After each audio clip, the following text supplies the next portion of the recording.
Applause, everyone.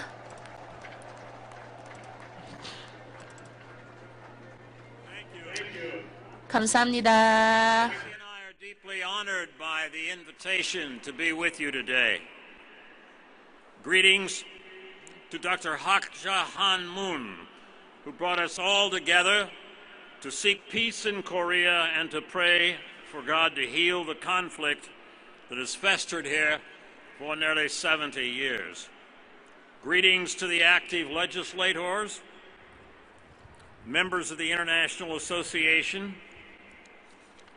of Parliamentarians for Peace, who have journeyed here from more than 100 countries. Greetings also to the hundreds of leaders of worldwide Christianity, Judaism, and Islam, who have come from scores of countries to join hands with one another and with their Korean brothers and sisters representing Buddhism, Confucianism, and myriad other faith traditions.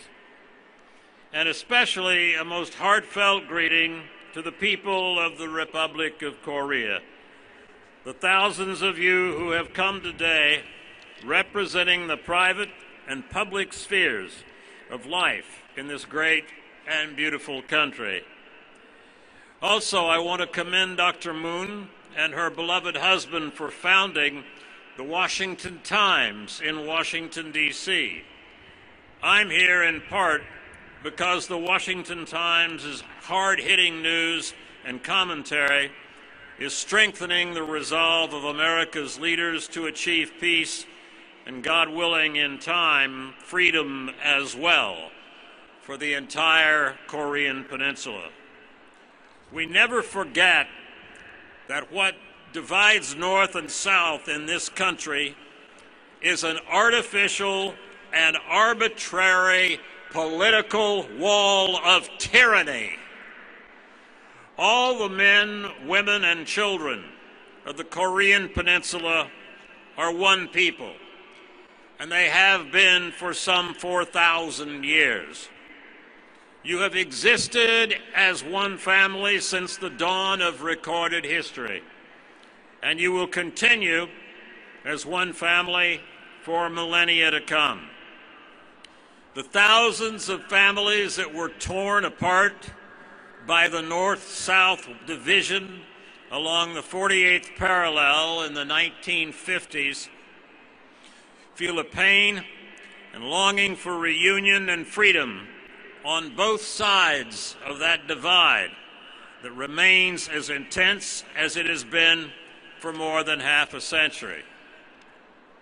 Religious people, men and women who affirm a relationship with God, have always been on the front line to save Korea.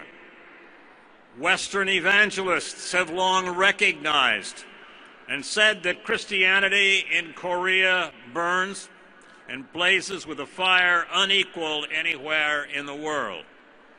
The churches of Korea have a strong tradition of fasting and praying through the night. Christians even prayed at the Han River in the dead of winter, asking God that the river would not freeze with ice solid and thick enough to allow the invading tanks from the north to cross over.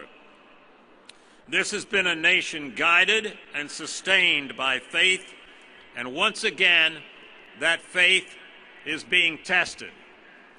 God is checking us to see if men and women of God have the strength of faith to pull together, to unite as one, to rally together, not for ourselves or what we will get out of it, but unselfishly for the peace, prosperity, and freedom of both South and North Korea. For the family that is Korea is supported by its American and other friends. There is a great deal of hostile dialogue back and forth now between the parties involved in Korea, particularly between North Korea and the United States. The danger of harsh talk slipping suddenly into all-out war is much greater today than it has ever been. The reason for this is that the speed at which information, misunderstandings, and events move in the world of advanced technology is unprecedented. Where we are sitting right now is well within artillery range of North Korea. Half of the 40 million population of the Republic of Korea is in Seoul. Now that the North has successfully put satellites into orbit and has successfully tested nuclear weapons, they have the technology needed to launch an electromagnetic pulse attack against the South, or against Japan, or against the U.S. Such an attack would destroy the attacked area's electric grid, putting us instantly back into the 19th century and leaving our cities with no way to communicate or to get food or water. Reverend and Dr. Moon went to North Korea in 1992 on a mission of peace. The grandfather, Kim Il-sung, was president at that time. Reverend Moon was the most famous, relentless, and successful critic of communism in the 1970s, 80s, and 90s. His critique and counterproposal to Marxism-Leninism was so effective that Kim Il-sung once was planning to send a squad of his elite forces into South Korea with instructions to assassinate Sung Myung-moon. Well aware of the dangers they faced in going to visit Kim Il-sung in the North, Reverend and Mrs. Moon did so anyway. They went to give Kim Il-sung a message of great urgency and sincerity.